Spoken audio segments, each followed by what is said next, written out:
नमस्कार. मालिकेच्या पुढील काही भागांमध्ये आपल्याला खूपच जबरदस्त असा ट्विस्ट पाहायला मिळणार आहे. तर रोहिणीची आणखी एक मुलगी असते, म्हणजे राहुल एक मुलगा आहे आणि एक मुलगी असते रिया. रिया ही आता काही दिवसांची तिला सुट्टी असते, त्यामुळं राहुलने तिला इकडे चांदेकरांकडे बोलवलेलं असतं.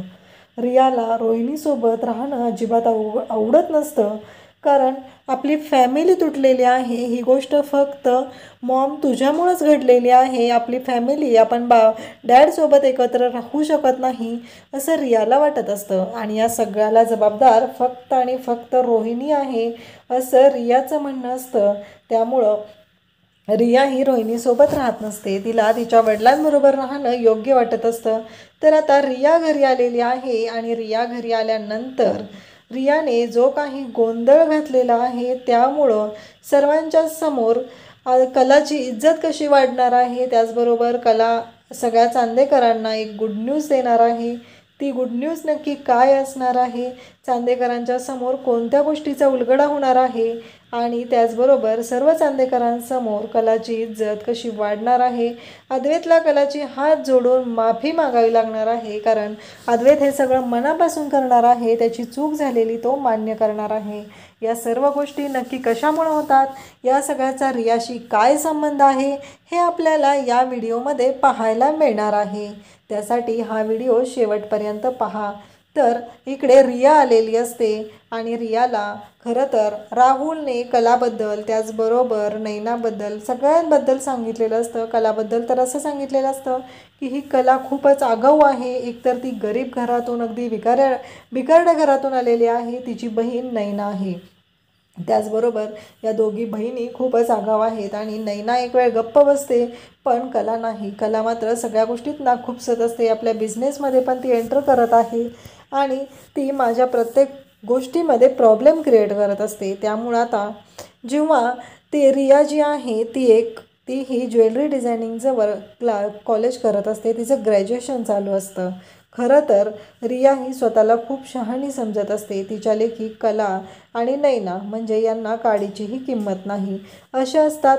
परंतु जेव्हा आता नैना त्याचबरोबर कला सर्वजण रियाचं कौतुक करत असतात, कारण रियाचं ग्रॅज्युएशन पूर्ण झालेलं असतं आणि रियाच्या बाबतीत रिया आता हुशार आहे. एवढ्या चांगल्या इन्स्टिट्यूटमध्ये ती शिकून आलेली आहे, त्यामुळं सगळ्यांनाच कौतुक वाटत असतं. तर रिया हे सगळं करत असते आणि मग कला तिथे येते. कलाला पण आपल्यासारखा कोणीतरी एक कलाकार आहे या गोष्टीचं छान वाटत असतं, म्हणून कला ही रियाशी बोलायला येते आणि रियाला कॉंग्रॅच्युलेट करते. घरातले सगळेजण तिचं अभिनंदन करत असतात. तेव्हा आबा सांगतात की ही कला चांदेकरांची सर्वात मोठी सून. असं जेव्हा आबा कलाच्याबद्दल सांगतात तेव्हा रियाला मात्र खूप राग येतो. रिया म्हणते, म्हणजे ही अद्वैत ब्रोची बायको ना? बरोबर आहे, ही अशीच असणार आहे. हिची काय लायकी आहे, हिनं अद्वैत ब्रोला फसवून त्याच्याशी लग्न केलेलं आहे. त्याचबरोबर नैना तिथं असते.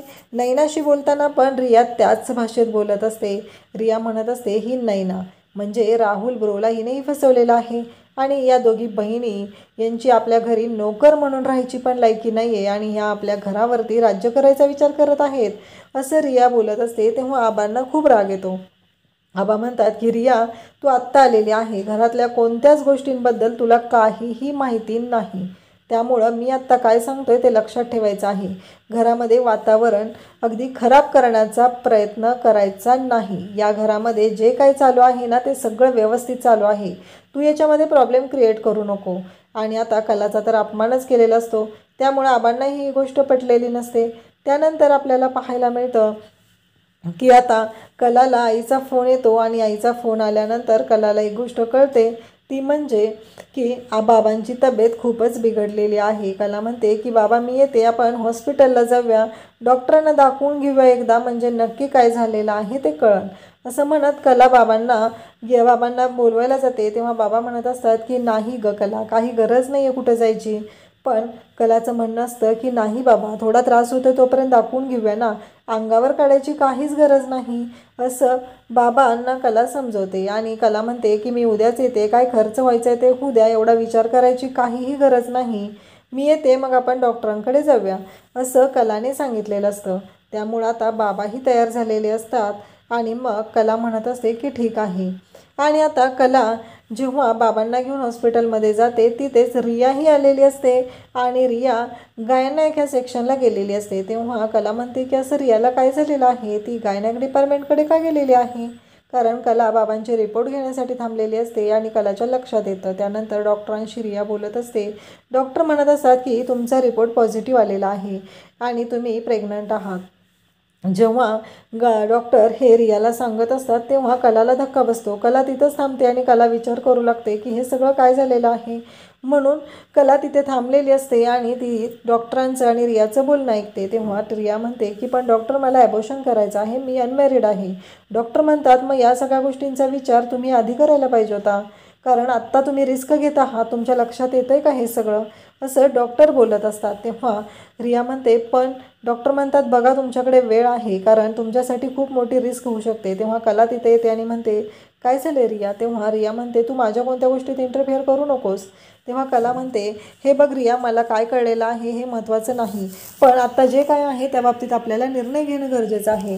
कला म्हणते की थांब, या रिपोर्टवरती तू माझं नाव टाक, तू तुझं नाव टाकू नकोस. तेव्हा रिया म्हणते असं का करायचं आहे. तेव्हा कला म्हणते की हे बघ चांदेकरांचं नाव खूप मोठं आहे, त्यामुळं आपल्याला तो निर्णय घ्यावा लागेल. काहीही झालं तरी चांदेकरांची इज्जत खूप महत्त्वाची आहे आणि या एका गोष्टीमुळं त्याला बट्टा लागू शकतो. तू माझं नाव टाक, असंही माझं लग्न झालेलं आहे त्यामुळं काही प्रॉब्लेम होणार नाही. आणि मग कला स्वतःच्या नावावरती ते प्रेग्नन्सीचे रिपोर्ट आता करायला सांगते. तेव्हा मात्र आता घरी कला ही रियाला विचारते. तेव्हा रिया सांगते की काय झालेलं आहे, आमच्या कॉलेजचे जे प्रोफेसर आहेत त्यांचं आणि माझं एकमेकांवरती खूप प्रेम आहे आणि त्यानंतर आमच्याकडून असं घडलेलं आहे. मग कला म्हणते की मग लग्न करायला काय प्रॉब्लेम आहे, आपण घरी सांगूया आणि लग्नाचं बघून घेऊया. तेव्हा रिया म्हणते की नाही, तो म्हणतोय की अजून तुझं ग्रॅज्युएशन पूर्ण झालेलं नाही आहे, करिअर अर्धवट आहे, जेव्हा करिअर पूर्ण होईल तेव्हा आपण या बाबतीत विचार करूया. तेव्हा कला म्हणते हो अगदी बरोबर आहे, पण करिअर पण लग्नानंतर पण होऊ शकतं ना, मग आता का असा विचार केला जातो आहे. तेव्हा रिया म्हणते नाही मला तेच कळत नाही आहे, त्यामुळं आता विचार करावा लागणार आहे. तेव्हा कला म्हणते ठीक आहे, एकदा तू त्याच्याशी बोलून बघ, त्या निखिल काय म्हणतोय ते ऐकून घेऊया आणि त्यानंतर आपण करूया, आपण घरात सांगूया या गोष्टी. तेव्हा रिया म्हणते नाही, आबा कधीच ॲक्सेप्ट करणार नाही ती गोष्ट. तेव्हा कला म्हणते असं काही नाही आहे, आबा ॲक्सेप्टही करू शकतात, तू टेन्शन नको घेऊ, सगळं व्यवस्थित होईल, असं रियाला कला समजवत असते. त्यानंतर आता कला आणि रिया दोघीही घरी येतात. पण घरी आल्यानंतर दुसऱ्या दिवशी आता रियाचे म्हणजे कलाचे प्रेग्नन्सी रिपोर्ट हे घरी आलेले असतात आणि चांदेकरांच्या घरी खूप मोठा बॉम्ब फुटतो. कलाच्या बाबतीत आता कला प्रेग्नंट आहे आणि हे रिपोर्ट मिळाल्यानंतर जेव्हा ते रिपोर्ट रजनीच्या हाती लागतात, रजनी तर खूप खुश होते, कला प्रेग्नंट आहे, चांदेकरांचा वंश अडीला लागणार आहे, ही गोष्ट आता सगळ्यांच्या समोर तिला सांगायची असते. तिनं सगळ्यांना बोलवून घेते आणि कलाला याबद्दल काहीच माहिती नसतं, घरात सगळ्यांनाच कळतं. तेव्हा अद्वैतला धक्का बसतो, अद्वैतबरोबर सरोजलाही मोठा धक्का बसतो, कारण अद्वैत म्हणत असतो की कसं शक्य आहे, आमच्या दोघांमध्ये नवरा बायकोचं कोणतंच नातं नाही, तर ही कला प्रेग्नंट कशी आहे.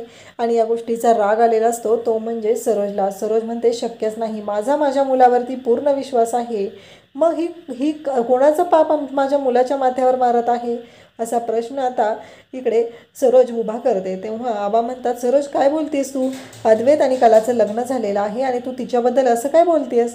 तेव्हा अद्वैत म्हणतो की हो आबा, आई जे बोलते ते बरोबरच आहे, माझ्यामध्ये आणि कलामध्ये कोणतंही नवरा बायकोचे संबंध नाहीत, त्यामुळं कला प्रेग्नंट असणं शक्यच नाही. तेव्हा आबांना पण धक्का बसतो, कारण अद्वैत खोटं बोलत नाही, ही गोष्ट आबांच्याही लक्षात आलेली असते. त्यानंतर मात्र आता इकडे कला आणि रिया दोघीही घरी येतात आणि जेव्हा हे सगळं चाललेलं असतं तेव्हा त्यांना धक्का बसतो.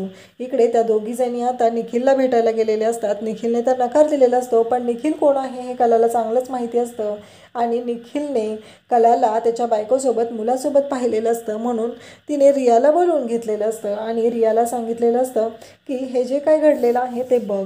आणि मग जेव्हा रिया त्याच्या समोर जाते आणि त्याला जाब विचारते, त्याच्या बायकोला विचारते, तेव्हा त्याची बायको सांगते हा आमचा मुलगा आहे आणि मी त्याची बायको आहे. तेव्हा रिया म्हणते काय सांगताय तुम्ही, याने तर मला सांगितलेलं होतं की तो अनमॅरिड आहे, मी प्रेग्नंट आहे आणि हा मला ॲबॉर्शन करायला आता सांगत आहे. तेव्हा त्याच्या बायकोला धक्का बसतो आणि मग त्याची बायको निखिलच्या कानाखाली वाजवते. रियासाठी तर हा खूप मोठा धक्का असतो. तेव्हा कला समोर जाते आणि निखिलला म्हणते की तू एका मुलीला फसवताना तुला लाज वाटली नाही, कारण तिला प्रेमाच्या जाळ्यात तू अडकवलेलं आहे, यामुळे मी तुला पोलिसांच्या ताब्यातही देऊ शकते, असं कला आता निखिलला सांगते. आणि दोघीजणी घरी आलेले असतात. घरी आल्यानंतर हे टेन्शन उभं राहिलेलं असतं. कलावरती वाटेल ते आरोप केले जात असतात. अद्वैत आणि सरोज खूप भडकलेले असतात. सरोज म्हणत असते, आबा बघितलं ना, ही मुलगी आहे ना, बरोबर आहे, ही चाळीत आणि वस्तीत राहणारीच आहे ना, तिची तीच लायकी आहे. आता कोणाचं पाप माझ्या मुलाच्या माथ्यावर मारत आहे आणि चांदेकरांचं नाव त्याला द्यायचं आहे, हे आता कळलंच पाहिजे. आबांनाही धक्का बसलेला असतो. आबा म्हणतात की कसं शक्य. आणि मग आबा कलाला म्हणतात की कला हे काय ऐकतोय मी. कला शांतच राहते. कला काहीच बोलत नाही. आबा म्हणतात की कला, मला तुझ्याकडून अशी अपेक्षा नव्हती. मला कधीच वाटलं नव्हतं की तू मला फसवशील, माझ्याशी खोटं बोलशील. मला हे अजिबात पटलेलं नाही. आबा जेव्हा कलाला असं म्हणतात तेव्हा कला शांतच राहते. पण आता हे सगळं रियाला मात्र सहन होत नसतं. रिया पाहत असते सगळ्यांच्या समोर कला सगळ्यांचं ऐकून घेत आहे, कोणालाही उलट बोलत नाही, कोणाला काहीच ती बोलत नाही, सगळ्यांचं ऐकत आहे, शांत राहत आहे. पण तिने एकदाही आपलं नाव घेतलेलं नाही, ही गोष्ट रियाच्या लक्षात येते. तेव्हा रिया म्हणते की सगळेजण शांत व्हा, ते रिपोर्ट माझे आहेत आणि हे सगळं कलावहिनीनं माझ्यासाठी केलेलं आहे, चांदेकरांची इज्जत वाचवण्यासाठी केलेलं आहे. तेव्हा रोहिणीला धक्का बसतो. रोहिणी म्हणते, काय बोलतेस तू रिया. आणि रोहिणी रियाच्या खांद्याशी कानाखाली वाजवते आणि म्हणते, तुला कळतंय का, तुला अक्कल आहे का, तू काय बोलतेस हे सगळं. तेव्हा रिया म्हणते की मॉम, मी जे खरं आहे तेच बोलत आहे. कारण हॉस्पिटलमध्ये जेव्हा कलावहिनीला हे कळलं तेव्हा कलावहिनीनेच तिचं नाव त्या रिपोर्टला दिलं आणि म्हटली की चांदेकरांची इज्जत महत्त्वाची आहे, लोक चांदेकरांची इज्जत धुळीला मिळवतील, त्यामुळं तू माझं नाव दे. आणि कलावहिनीनं तिचं नाव दिलेलं आहे. आणि एवढं सगळं झालेलं होतं. एका मुलाने मला फसवलेलं आहे आणि त्यामुळंच या सगळ्या गोष्टी घडलेल्या आहेत. जेव्हा सगळ्यांच्या समोर रिया हे सत्य आणते तेव्हा सगळ्यांना धक्का बसतो. सगळेजण म्हणतात, काय सांगतेस तू हे.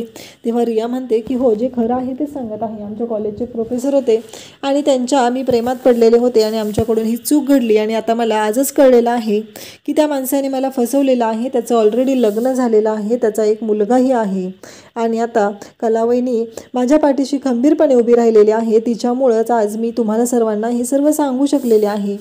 जेव्हा ह्या गोष्टी आता कलाच्या बाबतीतल्या सगळ्यांच्या समोर येतात तेव्हा आबा म्हणतात की सरोज, आजपर्यंत तुलाही जे जमलेलं नाही ते हिने करून दाखवलेलं आहे. कलाला प्रत्येक वेळेस आपल्या घराण्याची इज्जतच महत्त्वाची आहे आणि आज ही आपल्या घराण्यातील मुलीचा इज्जत वाचवण्यासाठी तिने स्वतःची इज्जत पणाला लावलेली आहे. तेव्हा अद्वैतलाही वाईट वाटतं. अद्वैत ही कलावरती जो आळ घेतलेला असतो त्याच्यासाठी तिची माफी मागू लागतो आणि म्हणतो की मला माफ कर, खरे माझ्याकडून चूक झाली. तेव्हा कला म्हणते की ठीक आहे अद्वैत, सोडून दे, मी हा विषय सोडून देते. आणि अद्वैतने हात जोडून कलाची माफी मागितलेली असते. पण कलाचा जो मनाचा मोठेपणा आहे, कला चांदेकरांची इज्जत वाचवण्यासाठी कोणत्या थराला जाऊ शकते हे आता सगळ्यांना कळलेलं असतं आणि कलाबद्दलचा सगळ्यांच्या मनात असलेला राग थोडासा निवळलेला असतो. अद्वैत पण आता कलाबद्दल पॉझिटिव्ह बोलत असतो. अशाच अपडेटसाठी चॅनलला सबस्क्राईब करा. थँक्यू.